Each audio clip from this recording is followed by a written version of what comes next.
Hello students, good evening. स्वागत है आपका एक बार पुनः मेरे यूट्यूब चैनल आलोक क्लासेज में। इस बार हमेशा से जुदा, हमेशा से अलग एक नए पेपर के साथ, हिंदी विषय के जो आपको सबसे सरल लगता है उसके साथ उपस्थित हूँ।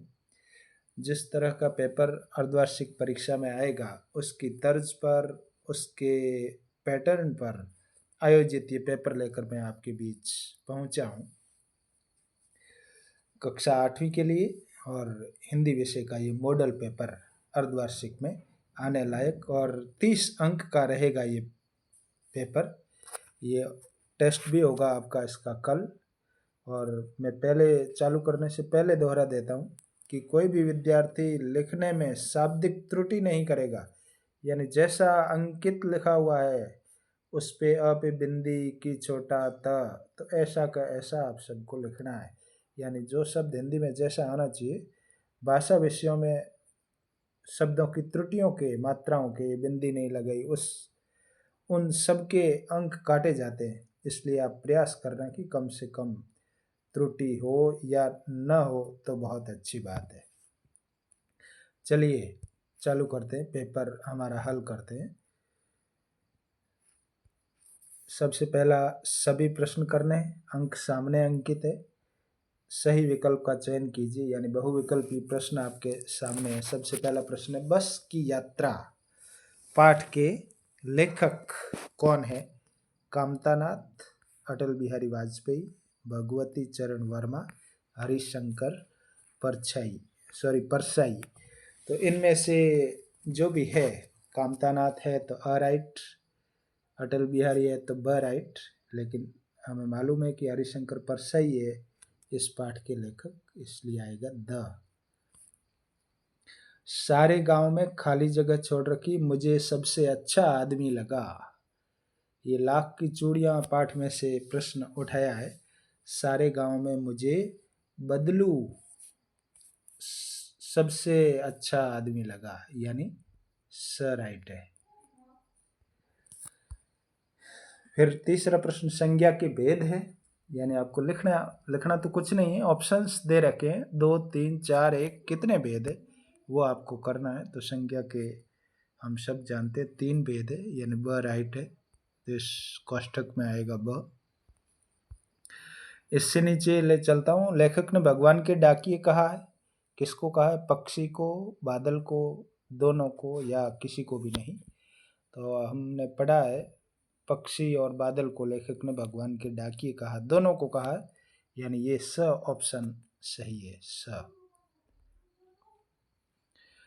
ये बहुविकल्पी प्रश्न 4 मैंने दिए, हालांकि अर्धवार्षिक परीक्षा में ज़्यादा भी आ सकते हैं, लेकिन मैं पैटर्न समझाने के लिए फिलहाल इतना ही दे रहा हूँ। 10 भी आ सकते हैं वहाँ पे। रिक्त स्थान भरिए, दूसरा। 5वां प्रश्न है, संज्ञा के स्थान पर आने वाले शब्द क्या कहलाते हैं? वो यहाँ खाली जगह में लिखने हैं। तो सबको मालूम है कि संज्ञा के स्थान पर आने वाले शब्द सर्वनाम कहलाते हैं। मैं लिख रहा हूँ ताकि लिखने में कोई त्रुटि नहीं करे, नहीं तो कोई न पे र चढ़ा देंगे, कोई स पे चढ़ा देंगे, कोई र अलग से लिख लेंगे, ऐसा ना हो, इसलिए मैं लिख रहा हूँ स्क्रीन पर। बाधाएं आती हैं आए घिरे प्रलय की घोर घटाएं, ये अटल बिहारी वाजपेयी जी की जो कविता है उसमें से लिखा है, घिरे प्रलय की घोर घटाएं, ऐसे लिखना है, घटाएं चंद्र बिंदु है ए पर, घिरे प्रलय की घोर घटाएं। नेक्स्ट, तलवार का महत्व होता है, किसका नहीं होता? म्यान, आदा म या न, म्यान। नेक्स्ट, हम दीवानों की क्या हस्ती है आज यहाँ, कल और कहीं, कल और कहीं, और नहीं है, और है, एक ही मात्रा है, सिंगल, कल और कहीं। ठीक है, आगे चलते हैं। आवश्यकता अनुसार उत्तर दीजिए, यानी जैसा प्रश्न है कोई एक लाइन में उत्तर वाला है तो 1 में देना, 2 वाला है तो 2 में देना, 4-5 का है तो उस हिसाब से देना। मैंने उत्तर लिखे नहीं यहाँ, क्योंकि मैंने पाठ्य पुस्तक, आपकी हिंदी की जो पाठ्य पुस्तक है उसमें पाठ के बाद में जो प्रश्न दे रखे हैं उनको सीधा उठाया है। पाठ के अंदर से मैंने प्रश्न नहीं बनाए, इसलिए मैंने नहीं लिखा। आपने होमवर्क कर रखा है, आपकी कॉपियों में इनके आंसर लिख रखे, वहाँ से ढूंढना है आपको इनके उत्तर। प्रश्न में पढ़ लेता हूँ। कवि ने अपने आने को उल्लास और जाने को आंसू, चंद्र बिंदु लगाना मैं यहाँ भूल गया, आंसू बनकर बह जाना क्यों कहा है, इसका आपको उत्तर लिखना है। 7वां प्रश्न देखिए। सच्चाई केवल भीरू और बेबस लोगों के हिस्से पड़ी है, इस कारण बताना आपको।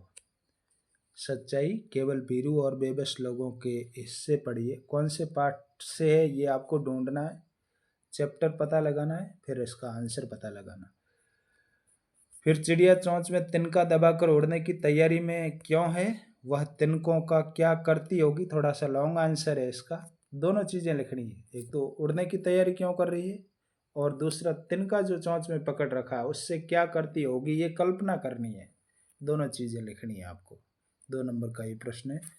नेक्स्ट, कबीर घास की निंदा करने से क्यों मना करते हैं, पढ़े हुए दोहे के आधार पर बताइए। आपने जो दोहा पढ़ा होगा, कबीरा घास ने नींदिए जो पाँव तली होए, उड़ी पड़े जब आँख में खरी दुहेली होए, ऐसा करके एक दोहा है कबीरदास की साखियाँ वाले उस पाठ में, उसमें इसका उत्तर है। तो निंदा करने से मना क्यों करते हैं घास के तिनके की, वो आपको सोच समझ के इसका उत्तर लिखना है। फिर सर्वनाम के कितने भेद हैं, आपको परिभाषा नहीं लिखनी सर्वनाम की, भेद कितने वो संख्या लिखनी है। भाई सर्वनाम के 5 भेद है कि 6 है या 8 या 10 जो भी है उतने भेद है और फिर लिखने हैं। यानी जैसे मान लो आपने 6 भेद लिखे तो 6 के नाम लिखने, कोई उदाहरण नहीं लिखना, केवल नाम, जैसे पुरुषवाचक सर्वनाम, निश्चयवाचक, अनिश्चयवाचक, निजवाचक, संबंधवाचक, जो भी है वो भेदों के केवल नाम लिखने हैं। फिर प्रश्न नंबर 11, क्रिया किसे कहते हैं। किसी काम का करना या होना क्रिया कहलाता है। और भेदों के नाम लिखने, कितने प्रकार के भेद है और एक एक उदाहरण। जैसे आपने भेद का नाम लिखा सकर्मक तो उसका एक उदाहरण, अकर्मक तो उसका भी एक उदाहरण। आगे बढ़ते हैं।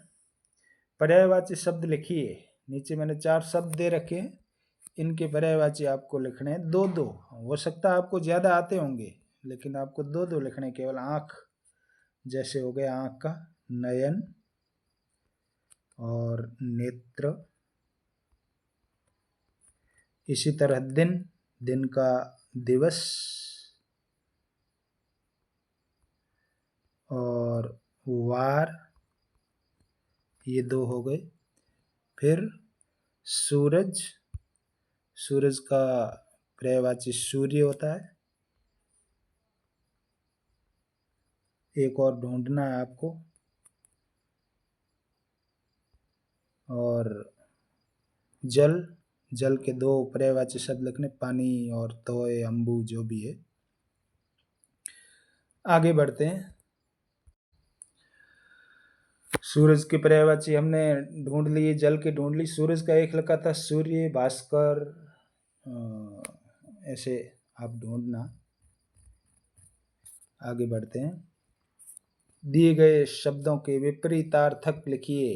विपरीतार्थक कहते हैं विलोम शब्द, यानी जो शब्द दे रखा है उसका उल्टा अर्थ बताने वाला शब्द आपको लिखना है। जैसे ज्ञान, आगे अ जोड़ दो, इसका विलोम शब्द बन गया अज्ञान। गुरु, बहुत से लोग यहाँ गलती करते हैं, गुरु का विलोम शब्द है लघु, लघु छोटा, लघु।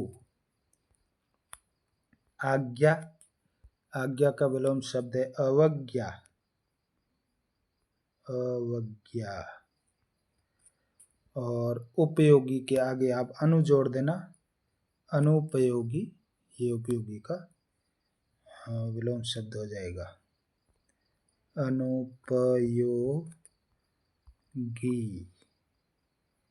ये विलोम शब्द वाला हमारा हल हो गया। मैं हर चीज़ स्क्रीन पे हर शब्द इसलिए लिख रहा हूँ ताकि आप लिखते समय गलती ना करें। हिंदी में त्रुटियों के अंक काटे जाते हैं। क्वेश्चन नंबर 14 देखिए, क्या होता यदि अंग्रेज लोटा ना खरीदता? यानी ये काल्पनिक प्रश्न है, कल्पना करनी है आपको। 15वां प्रश्न देखिए, 3 नंबर का है। अपने प्रधानाचार्य को 2 दिन के अवकाश हेतु छुट्टी लेनी है, स्कूल नहीं आना है, इसके लिए 2 दिन आप कहीं जा रहे हैं किसी काम से, प्रार्थना पत्र लिखना है। वो मैंने नीचे लिखा है प्रार्थना पत्र, उसको देखकर इसलिए लिखा ताकि आप कोई त्रुटि नहीं करें लिखने में, क्योंकि आप रोज़ एप्लीकेशंस जो भेजते हैं उसमें बहुत सारी मिस्टेक होती है, इसलिए अच्छी तरह से उसे देख लेना। नीचे दे रखी है मैंने। और इससे अगला प्रश्न है, किसी एक विषय पर 10 वाक्य लिखिए। नीचे मैंने 3 विषय दे रखे हैं, रंगों का त्यौहार यानी होली, मेरा खास मित्र, आपका जो भी दोस्त या सहेली जो भी है, उस पे 10 लाइनें लिखनी, यानी उसकी विशेषता बतानी कि राधा मेरी सहेली है, या श्रवण मेरा दोस्त है, वो वहाँ रहता है, पढ़ने में होशियार है, और क्या क्या काम जानता है, मुझे अच्छा क्यों लगता है, उसका कारण लिखना है। या दीपावली, जो भी इन तीनों विषयों में से आपको जिस पे अच्छा लिख सकते हैं उस पे लिख सकते हैं, मेरी तरफ से कोई बाउंडेशन नहीं है। मैंने आपको पहले बताया था प्रार्थना पत्र मैंने लिखा है, इसलिए नीचे ले चलता हूँ दिखाने के लिए।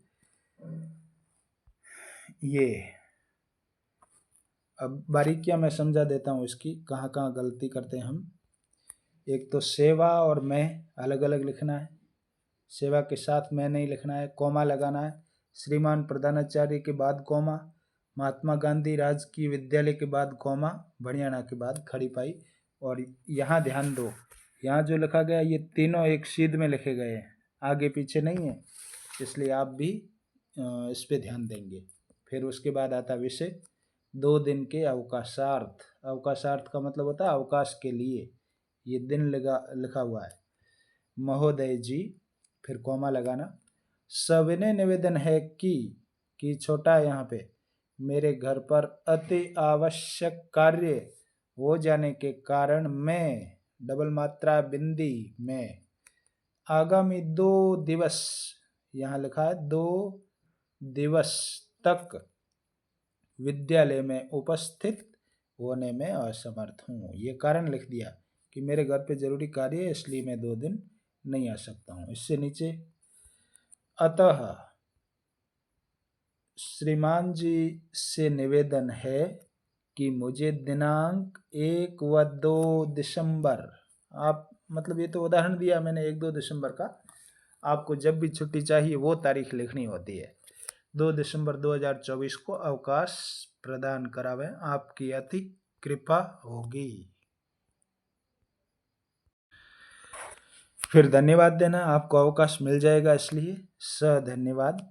इधर दिनांक डालनी, जिस दिन आप एप्लीकेशन भेज रहे हैं, जैसे मान लो 3 और 4 की छुट्टी ले रहे हैं तो आप 2 तारीख को एप्लीकेशन देंगे, 2/12, 2/10 जो भी, ठीक है। जिस दिन छुट्टी चाहिए उससे 1 दिन पहले की तारीख, यदि फर्स्ट डे लिख रहे हैं तो, और अन्यथा सेम डे भी आ सकती है। 2 तारीख को सुबह आपने लिखी है और 2-3 की छुट्टी चाहिए तो भी चलता है, कोई वो गलत बात नहीं है।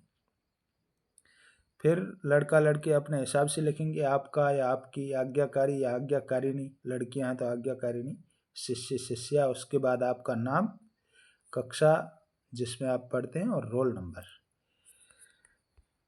ये मैं पुनः दोहरा देता हूँ कि प्रार्थना पत्र को आप बड़ी अच्छी प्रकार से एक एक शब्द को सोच समझ के लिखना।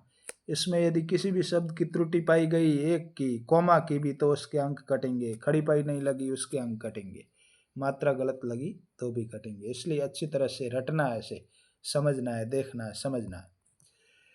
ये था अर्धवार्षिक परीक्षा के पैटर्न पे आयोजित होने वाला टेस्ट जो कल होगा, उसके लिए पेपर था। मैंने मेरे YouTube चैनल आलोक क्लासेस के माध्यम से आप तक पहुंचाया।